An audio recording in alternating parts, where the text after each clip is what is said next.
name is Joel Willison. I use he, him pronouns. I am the director of this production, and I would want to be a ham and cheese panini. Yeah.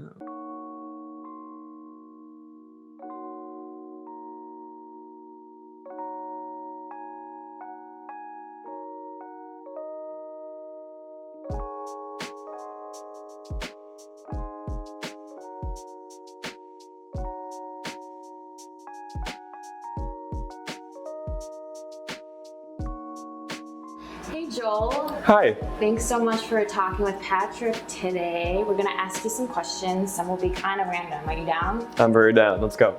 So tell us about yourself. Who are you and what do you do? So my name is Joel Willison. I use he, him pronouns.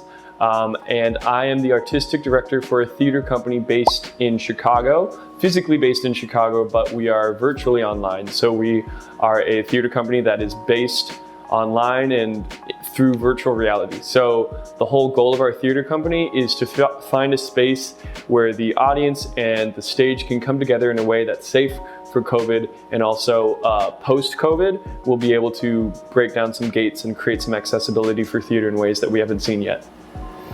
We love to see it. So tell us a little bit about your childhood and your upbringing. Okay. So I was born in Chicago. Well, I was born in Evanston. People in Chicago get mad about that apparently.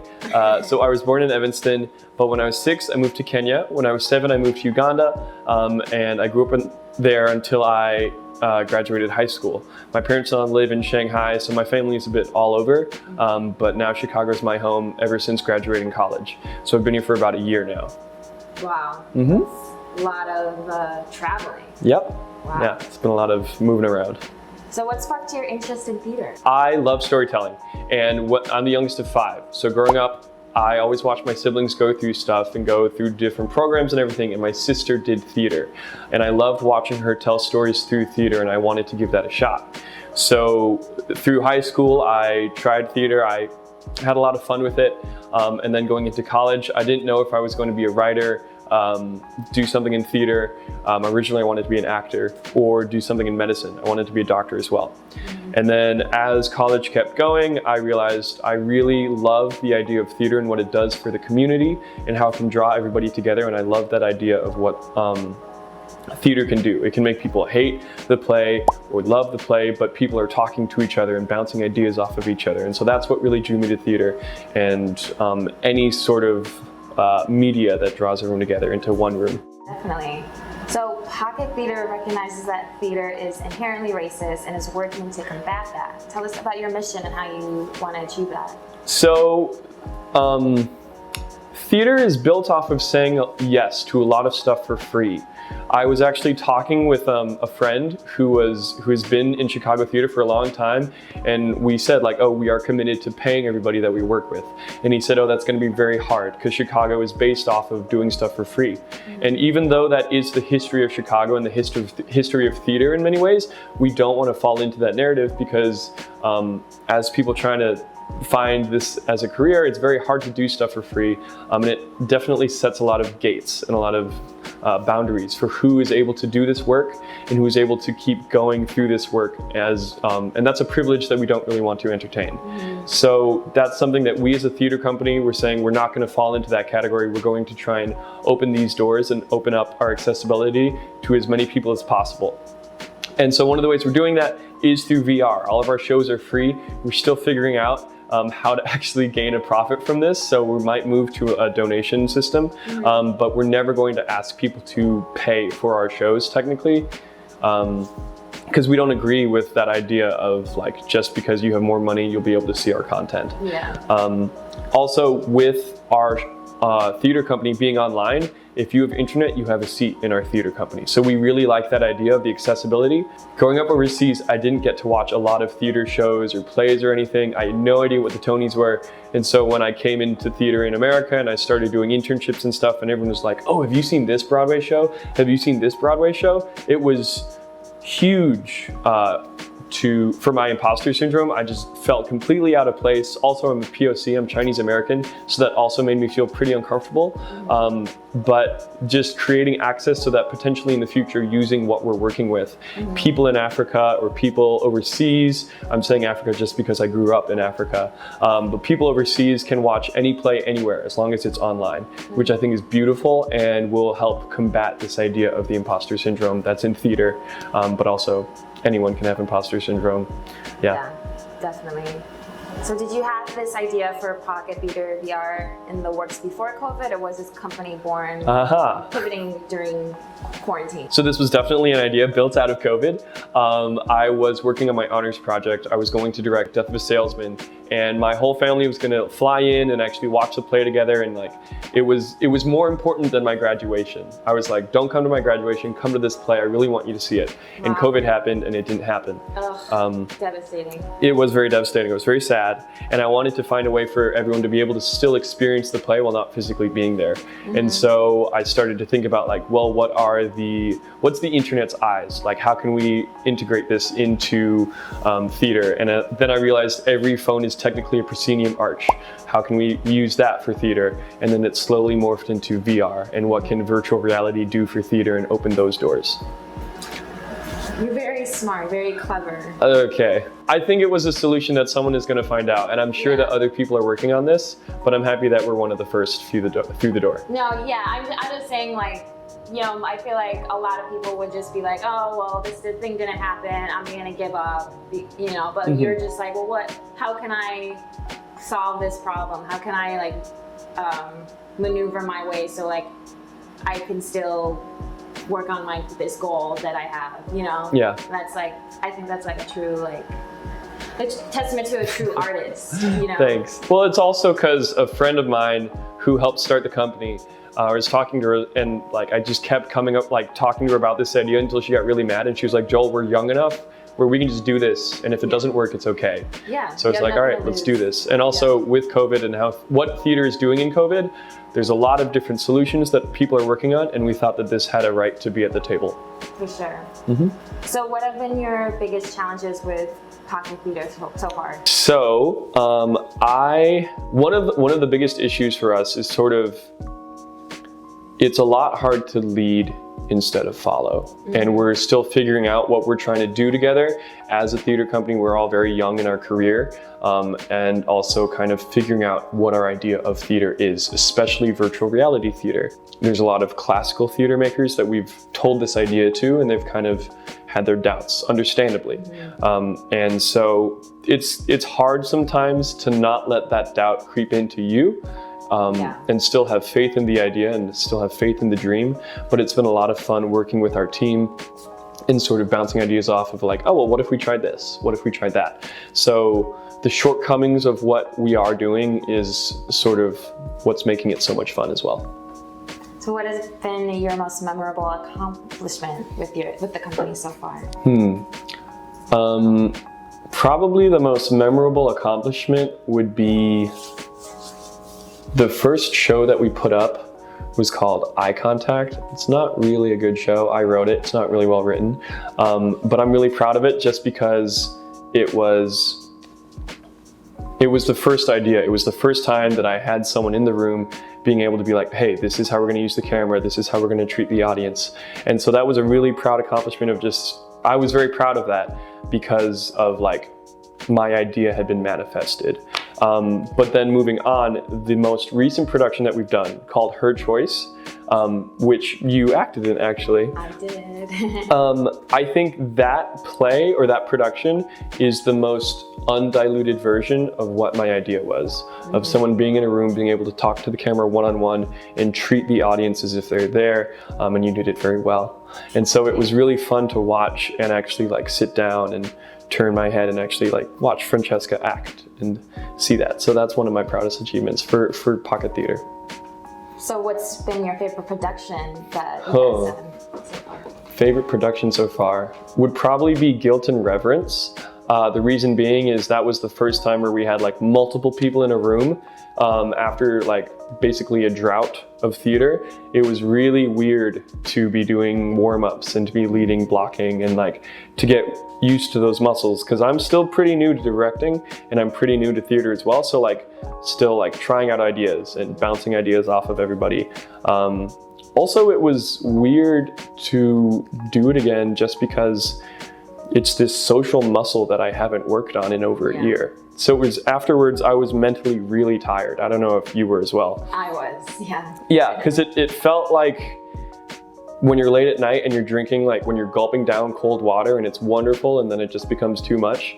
That's what it felt like for me, because it was great to be in that room and like working with everybody. And then eventually you had to take a step back and be like, oh, I'm really tired. We need to take a break. But that was one of my most fun experiences, to just practice, to play. It was a lot of fun. Yeah, I also had a lot of fun. Even though I agree, I haven't acted in a while. That was the first time that I had acted in over like a year because of COVID, and I just felt like you said, like my acting muscle skills weren't warmed up, and I just felt a little stiff, but it was a good experience. And you did great. Thanks. And you were a good director as well. Thanks. So how do you see the company evolving in the post-COVID world? So we just got our articles of incorporation in. So we are officially a theater company, which I'm really excited about. We applied for 501c3. So once we get that, we'll be able to actually apply for grants and get more funding. So our production quality will hopefully be on the rise. But also I'm really excited post-COVID to start doing hybrid shows. I don't think we're ever not going to be an internet-based theater company. We're always going to be online first and then in-person second, which I'm really excited about. But I'm really also excited to just have an audience there in the space, to throw the focus onto the front of the camera, so that people don't have to feel like they have to watch everything. I'm also really excited to have in-person people, because then we can start playing with like having donors be in person and able to get funding through that, and we'll be able to actually start building on like what our structural business plan would be. And so that's really exciting to sort of get into the nitty-gritty of the organization instead of just creating theater, which is something that I didn't really think I'd be excited about a year ago. But the more that I'm doing arts administration, the more I'm excited about like having donors, having a board, having a grant writer. Like that's stuff that gets me really excited about the future of what this is. Yeah, that is really exciting. So are there any shows coming out soon? Yes. Okay, well, not coming out soon, but we're announcing our season right now. So we have a bunch of shows. My literary manager would kill me right now because I can't remember all of them. But so we're still working on the length of our shows. So when we say show, we essentially mean like less than 20 minutes. So they're very bite-sized projects. But our season announcement, our season is essentially all the plays you're going to be doing in a year. That's being announced right now. So we've got a bunch of monologues coming out. We have a lot of plays. The most exciting play, well, one of the plays that I'm very excited about is actually one of our first shows. So it's actually happening in our old forest preserve of a college, or the college that I went to. So we're going to go down to the forest preserve. We're actually going to, yeah, we're going to do it in Green Oaks. We're going to do it in Green Oaks. We got the writer from that college. We're going to find actors from that college. We're working with the stage manager from there. So it's really exciting to feed back into that community, and we're releasing it on homecoming. So hopefully that'll be a great way to be like, hey, look at this alumni-made theater company. Yeah, true. Yeah. So what else are you working on creatively, either for personal or professional? This is really dumb, but I'm really proud of my Finsta. Like, I got a Finsta. I'm really oldish in that sense of Instagram. Like, I didn't know what a Finsta was. I didn't know what it was meant to be used for. But now that I have one, I'm using it to just sort of like write out my thoughts about the world, or like share photos that I really like, or share thoughts that I am really excited about. But that's definitely not like professional work that I'm doing. But that's been a lot of fun creatively. Yeah. I've been writing. There's this play that I'm writing about my experience in a homeless shelter. So a while back I worked at a homeless shelter, and it's a youth homeless shelter. So it's, I think it's like 16 to 24-year-old. That's their definition of youth. And there's very rarely, there's these occasions where someone comes in on their birthday. when they're 24. And it's really weird because you're like, oh, like, come in, but it's your birthday. Happy birthday, but tomorrow you have to leave. Sorry. So that's a really interesting situation that I want to like write about and figure out and just sort of delve into those characters. But yeah, I think right now I'm trying to get back into being inspired by a lot of stuff. It's been a bit of a hustle to find stuff that's been artistically inspiring right now. For sure, I feel that. I feel that. So what's your favorite play?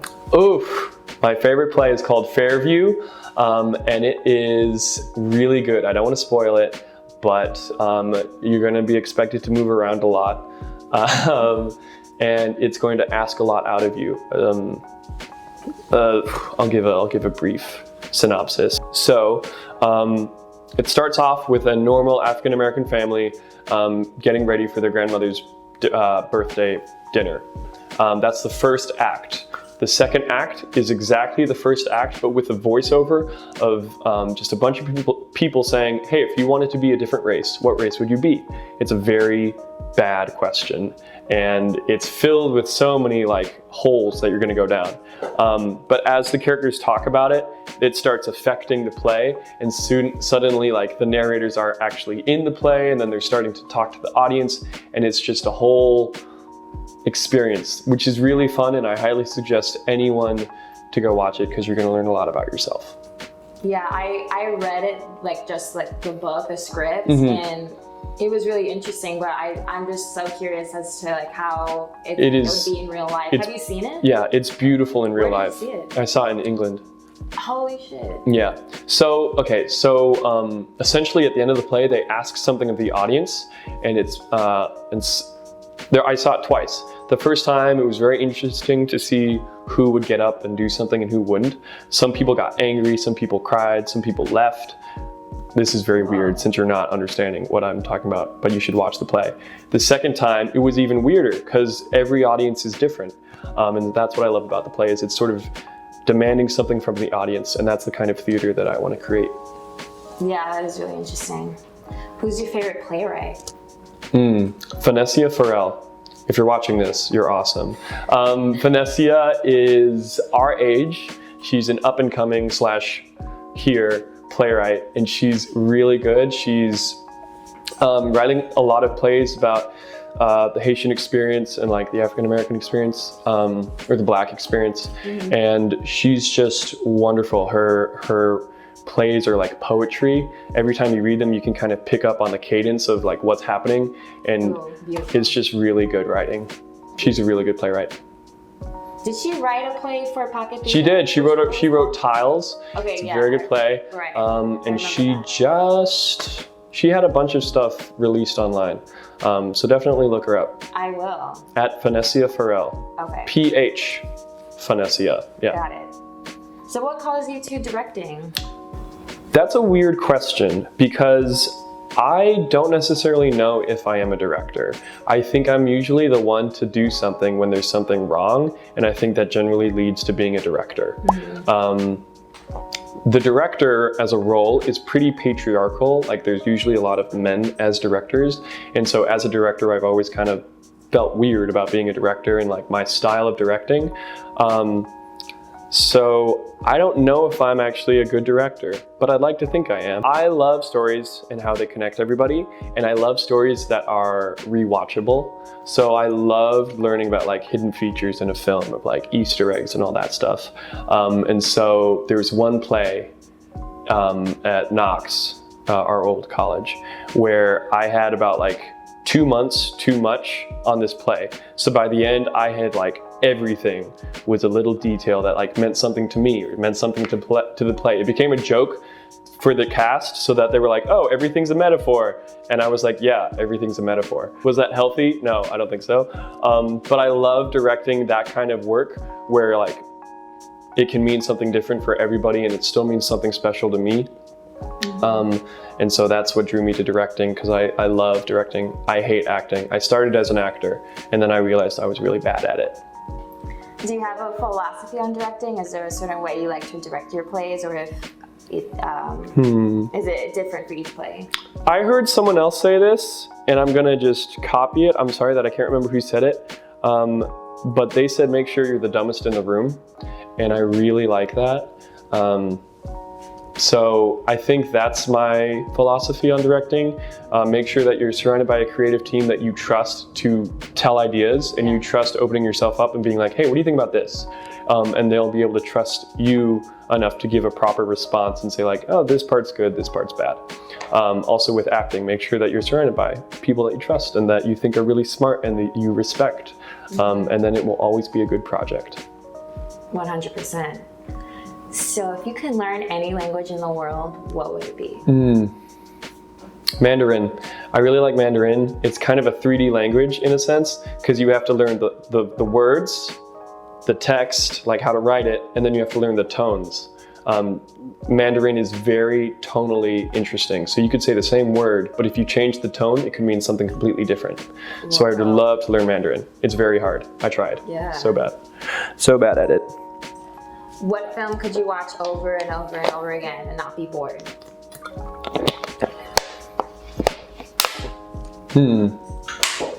Sky High. That's a good one. Sky High. Sky High deserves a sequel. Like, I think it would be great. Sky High should get a sequel. It's a great film. I agree. So you have a week off from work, hypothetically. Yeah. What are you doing? Ideally, I'm doing a lot of work on pocket theater. I'm biking, I'm going to the beach, I'm playing Frisbee. I play ultimate Frisbee. I'm on a club team called Elevate. Reading, practicing guitar, cooking. I'm trying to get into cooking. But realistically, I'm probably sleeping in a lot. I'm watching The Chair right now. The Chair. It's on Netflix. Chair. It's about Sandra Oh, and she becomes the chair of an English department at a college. And it's just her living her life. It's so good. Give it a watch. Yeah, that sounds really good. Yeah, but Okay. that's probably what I'm doing in a week. Okay, cool. If you had the world's attention for 1 whole minute, what would you say?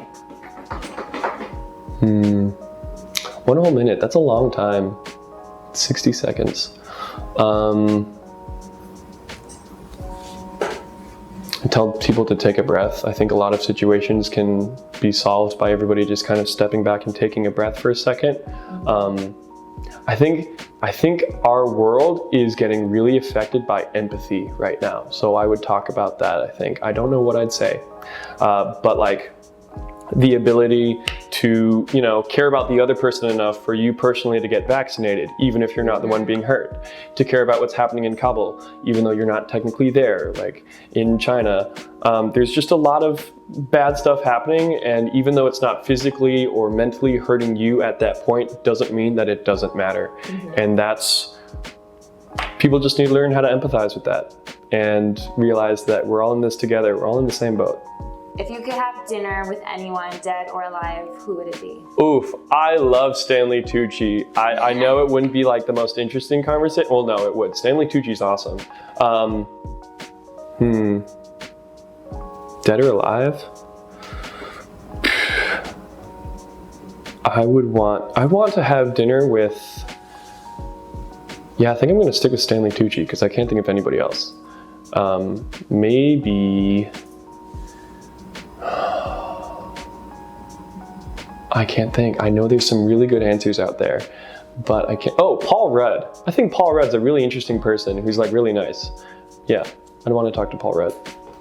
I think he's also from Evanston. What? Yeah. No he's way. Like from, in his Hot Ones interview, I think they mentioned that he was from Evanston or somewhere in Chicago. That's crazy. Yeah. Paul Rudd, hit me up. Let's eat dinner. Yeah. Okay. Where do you see yourself in 5 years? Ooh, 5 years? I think probably still in Chicago. I love the city, and each day I kind of like find something else to love. Career-wise, I have no idea. I think indefinitely still in theater. I can only see myself in theater. I don't know what else I would be doing. Yeah, I think that I don't have anything pulling me off what my course is right now to say anything else in 5 years from what I'm doing right now. What about 10 years? Same answer? Probably have a kid by then. I really like children. I like kids. Well, I'm 23, so that means I would be 33 at that point. Yeah, that's baby heaven. Maybe have a house? I don't know. I can't even fathom the idea of owning a house right now. But like, I'm gonna own a house. 33-year-old me, I'm gonna own a house. we're manifesting it. Yeah, exactly. All right, thank you so much for talking to us, Joel. Thank you, it was great. Appreciate you. Where can we find Pocket Theater or your personal accounts on social media? Don't follow me. I'm not interesting. Follow Pocket Theater. So look at Pocket Theater VR on YouTube, Instagram, Facebook. The more followers we have, the better we are equipped to, figure out what we're doing. So give us a subscription, like, follow, everything, and then comment on our stuff. Let us know what we're doing okay, what we're not doing okay, and we'll figure it out better through that. But this was great. This was so much fun. Yeah, I had so much fun talking with you. I'll see you later. Yeah, see you later, I guess. Yeah. Bye. Bye.